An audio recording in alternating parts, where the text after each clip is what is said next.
உஷா, பொன்னி அதுக்கப்புறம் மத்தவங்க எல்லாருமே வீட்டுக்கு வந்தோனே, அங்க இருக்கிறவங்கலாம் கேட்குறாங்க, வீட்ல இருக்கவங்கலாம் ஃபங்ஷன் எப்படி நடந்தது? ஏன் இவ்ளோ சீக்கிரமா வந்தீங்க? அப்படி சொல்லிட்டு கேட்குறாங்க.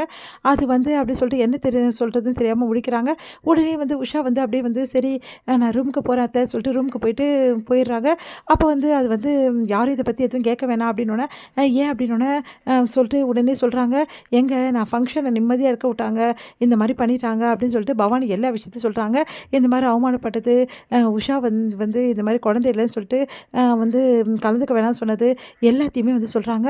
அதெல்லாம் கேட்டு எல்லாரும் இப்படி பண்ணிட்டாங்களே! பக்கத்து வீடு தானே அவங்க. இப்படியா பண்ணுவாங்க? ச்சே! இவங்கலாம் மனுஷங்களா? வேற ஏதாவதா? இப்படி ஒரு பொன் மனச நோக்கடிப்பாங்களா? குழந்தை இல்லன்னா என்ன? ஏன் அவங்களுக்கு மட்டும் என்ன 6 வருஷம் கழிச்சு தானே குழந்தை உண்டாக்கியிருக்காங்க. அப்படின்னு சொல்லிட்டு பேசிட்டு இருக்காங்க. அது கேட்டு நாங்களும் எவ்வளோ சொல்லி பார்த்துட்டோம். ஆனா அவங்க விடாப்பிடியா வந்து வளகாப்புக்கு வந்து நலுங்கு வைக்கவே கூடாது உஷா அப்படின்ட்டு சொல்லிட்டாங்க.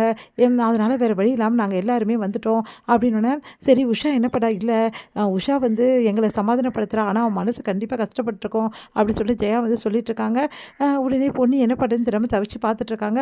பாவம் உஷா எவ்வளோ மனசுக்கு வேதனைப்பட்டுருப்பா அப்படின்னு சொல்லிட்டு எல்லாம் பேசிட்டு இருக்காங்க. இங்க உஷா வந்து ரூம்ல வந்து கதறி கதறி அழறாங்க.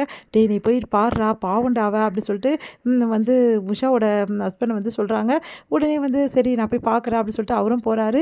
எங்க சக்தியோட அண்ணன் வந்து உஷா கிட்ட கேட்குறாரு, "என்னாச்சு உஷா?" அப்படின்னோன அப்படியே வந்து கட்டி பிடிச்சுட்டு அழறாங்க. "கவலைப்படாத உஷா, சீக்கிரமாவே நம்மளுக்கும் குழந்தை பிறக்கும். இவங்க முன்னாடி நம்மளும் வாழ்ந்து காட்டுவோம். நீ கவலையே படாத" அப்படின்றாங்க. உடனே வந்து சரிங்க அப்படி சொல்லிட்டு அழறாங்க. சரி எனக்கு எவ்வளோ வருத்தமாயிடுச்சு தெரியுமா? அத்தை முன்னாடி அழக்கூடாதுன்னு தான் நான் இங்க வந்துட்டேங்க. எப்படிலாம் பேசினாங்க தெரியுமா? எனக்கு எவ்வளோ கஷ்டமா இருந்தது தெரியுமா? சொல்லிட்டு அழுதுட்டுருக்காங்க. உடனே வந்து "ஒண்ணு கவனிச்சியா? அதனால தான் வந்து பொன்னி சொல்லிட்டு இருந்தா உன்கிட்ட நீ போக்கூடாதுன்னு சொல்லிட்டு, உன்னை எவ்வளவோ டைவர்ட் பண்ண பார்த்தா. அதனால தான் போட்டுருக்குது. பொன்னிக்கு முன்னாடியே இந்த விஷயம் தெரிஞ்சிருக்கு" அப்படின்னோனே உஷா யோசிக்கிறாங்க. "நீங்க என்ன சொல்றீங்க?" "ஆமாம். போரும்போது பொன்னி எப்படிலாம் உன்கிட்ட பேசினா பார்த்தல்ல" அப்படின்னோனே, அப்படியே வந்து "ஆமா" அப்படி சொல்றாங்க. "பாத்தியா நீ அவமானப்பட்டு கஷ்டப்படுவேன்னு சொல்லிட்டு தான் பொன்னி அவ்வளவும் சொல்லியிருக்கா. ஆனா பொன்னிய வந்து நீ மதிக்கவே மதிக்கல கொஞ்சம் கூட. நான் போயே திருவேன்னு போய் இப்ப நீ அசிங்கப்பட்டு வந்து நிக்கிற.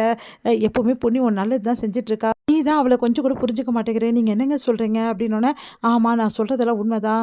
ஒரு வாட்டி நீ ரவுடீஸ் கிட்ட மாட்டிக்கினல்ல, அப்ப வந்து யார் காப்பாத்துறான்னு வச்சுக்க. நான் ஒண்ணும் காப்பாத்தல. பொன்னி தான் காப்பாத்தி ஹாஸ்பிட்டல்ல சேர்த்தா. இவ்வளவும் பொன்னி வந்து உனக்காக பண்ணிட்டு இருந்தா. இப்போவும் உனக்காக தான் பண்றா. ஆனா நீ அத புரிஞ்சுக்காம எப்பவும் பொன்னி மனச நோகடிச்சு அவள கஷ்டப்படுத்திட்டே இருப்ப. எனக்கு எவ்வளோ கஷ்டமா இருக்கும் தெரியுமா?"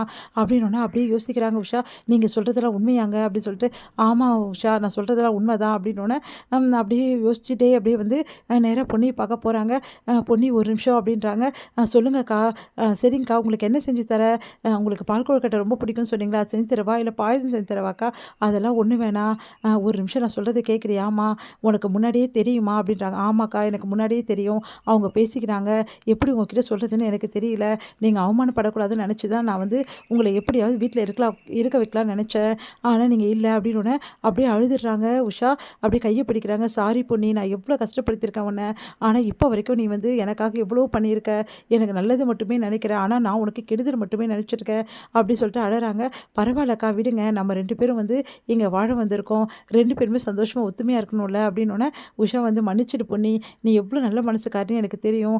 ஆனா அது தெரிஞ்சு கூட நான் உன்கிட்ட இப்படிலாம் பண்ணியிருக்கேன். என்ன மன்னிச்சுடுன்னு" அழறா.